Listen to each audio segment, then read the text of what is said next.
Israel को अगर middle east में कोई टक्कर दे सकता है ना तो ईरान और पाकिस्तान, यही दो ठो दे सकते हैं। पाकिस्तान के पास एटॉमिक पावर और दूसरा है कि हम ही लोग का ना बेटा है, बाप का गुण तो रहेगा ही ना। देखिए इजराइल के लिए 2 खतरा है, बाकी ये सब खतरा किसी काम का नहीं। इजराइल इनको खतरा मानता ही नहीं, कहता है खतरा तुम हमला करोगे तो तुम अपने पैर पे कुल्हाड़ी नहीं मार रहे हो, कुल्हाड़ी पे जाके पैर मार रहे हो। एक हफ्ता में 6 देश को हरा दिया, बड़ी मार मारे थे। इजराइल का कहना ईरान को हम खुद निपटेंगे अमेरिका के साथ मिल। सर ईरान फिर से, ये देश कौन हो गया? ईरान। ईरान के सबसे बड़ा खतरा ईरान किसके लिए? इजराइल को अगर मिडिल ईस्ट में कोई टक्कर दे सकता है ना तो ईरान और पाकिस्तान, यही दो ठो दे सकते हैं। अब पाकिस्तान जो है देशे नहीं मानता है। लड़ाई के टाइम पे ना पाकिस्तान के पास एटॉमिक पावर है, समझ में आया? तो एटॉमिक पावर बहुत बड़ा गेम चेंजर साबित हो जाता है। और दूसरा है कि हम ही लोग का ना बेटा है, बाप का गुण तो रहेगा ही ना यहाँ पर। समझ में आ गया कि नहीं आ गया? अलग बात है कि हम लोग से नहीं लड़े, लेकिन है तो भारतीय माँ का न संतान, तो भारत माँ हमेशा शेर जन्म दी, तो कुछ ना कुछ तो असर पड़ता है। और दूसरा इसके पास असर पड़े ना पड़े परमाणु बम, तो थोड़ा सा वो गेम चेंजर साबित हो जाता है कि अगर वो गिरेगा तबाही करेगा। और इसके पास मिसाइल भी है उस टाइप तक पहुंचाने के लिए वहां, तो बर्बाद हो जाएगा पाकिस्तान। देखिए इजराइल के लिए 2 खतरा है, अब बाकी ये सब खतरा किसी काम का नहीं। इजराइल इनको खतरा मानता ही नहीं, कहता है खतरा तुम हमला करोगे तो तुम अपने पैर पे कुल्हाड़ी नहीं मार रहे हो, कुल्हाड़ी पे जाके पैर मार रहे हो। 6 दिन में 6 देश को हरा दिया, एक हफ्ता में 6 देश को हरा दिया, बड़ी मार मारे थे। आज ले हिम्मत नहीं इन लोग का मारने का। तो इसके लिए एगो खतरा कौन है? पाकिस्तान, एगो ईरान।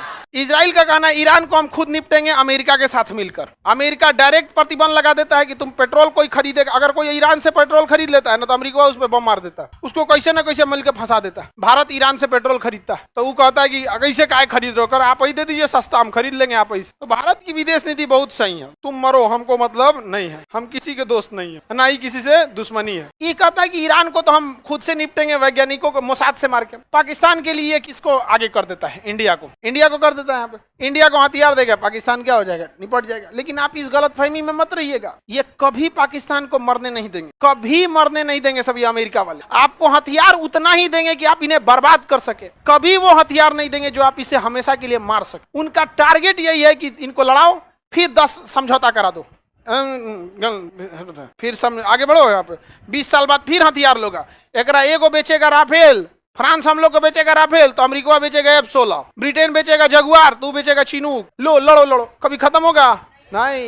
इस गलतफहमी में मत रहिएगा, सब टैक्टिस है। आई सब नेतवन को तो पता रहता नहीं, मशरूमों को पता रहता है सर, ये तो इतना अलगे है सभी सब।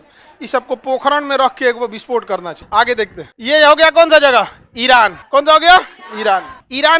ईरान की राजधानी सर ईरान। फिर से ईरान को आप समझाइए। हाँ ईरान को हम समझा रहे हैं यहाँ पे, हमरा कौन सी घटल है भाई ईरान को समझेला बिना। मेरी और ध्यान से देखिए आप सब लोग, ये देखिए, ये ईरान का शहर अबादान, इराक का शहर अल बसरा, और ये कंप्लीट कुवैत, ये पूरा एरिया ससुरा पेट्रोल से भरा है। कुवैत हम आपको बताए थे इतनी गहराई पे कि पेट्रोल निकालने चालू करेगा ना तो ईरान का और इराक का दोनों डगर के चल आएगा। डगर के ना चलने मतलब एक समझिए, गड्ढा रहेगा तो फ्लो वहीं हो जाएगा, निकालिएगा तो फ्लो आ जाएगा आप। तो बताइए, ईरान का सबसे बड़ा तेल क्षेत्र अबादान, इराक का सबसे बड़ा अल बसरा किसके कंट्रोल में? अमेरिका। जितना निकालेगा उसका 50%। अब कितना निकाल रहा है किसी को पता है? और अमेरिका से जाके आप पूछ लीजिएगा, मत पूछो, बहुत बड़का खचरा, उसका एक ही इलाज है भारत।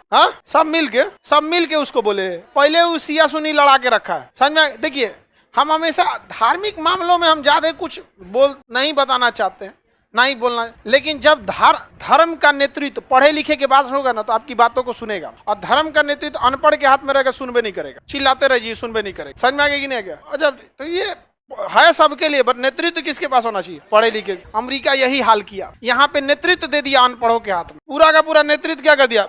जबकि ईसाइयों को देखिएगा, ईसाई के फादर पोप फ्रांसिस अर्जेंटीना के हैं, केमिकल इंजीनियरिंग से बीटेक किए हुए। भाई केमिकल इंजीनियरिंग बहुत टफ होता है, टफ हो या ना हो, आप इंजीनियरिंग किए हैं तो आपने समाज को देख रखा है, माइंड मेंटेलिटी बड़ा है, 1000 किस्म के लोगों से मिले होंगे। अब आप गाँव में रह जाएंगे तो कितने लोगों से मिलेंगे? नहीं, एक गांव के आदमी को आप 10 दिन तक एयरपोर्ट घुमा दीजिए, कुछ मत कीजिए, मुंबई एयरपोर्ट से बैठा के दिल्ली से जयपुर, जयपुर से कलकत्ता, या 10 दिन घूमने के बाद ना उसको एयरपोर्ट पे एक कॉन्फिडेंस अलग ही आ जाएगा, एक कॉन्फिडेंस आ जाता है। तो इधर जितना ज्यादा आप ट्रांजिट करिएगा एक जगह से दूसरे, आपके अंदर कॉन्फिडेंस, एजुकेशन सब आ जाता है। जरूरी नहीं कि किताबी नॉलेज हो, कहाँ कैसे बिहेव करना है, कहाँ चुप रहना है, कहाँ क्या नहीं बोलना है, तो ये लोग क्या करते हैं ना, अपना धर्म मानते सब है, बट नेतृत्व किसको देंगे? पढ़े लिखे को देंगे। आज भी देखिएगा इंडिया का एजुकेशन ज्यादातर ईसाई कॉलेज के पास, आप अपने यहाँ भी देखिएगा saint Paul, saint Joseph, saint वो, बहुत जितना देखेंगे सब पूरा सीबीएसई पे वही लोग हैं ये एजुकेशन पे। ये एरिया पूरी तरह किसका है? पेट्रोलियम का। ये भी पेट्रोल, अब पूरा कुवैत तो पेट्रोलियम है, ये याद रहेगा ना, किसी को कोई दिक्कत?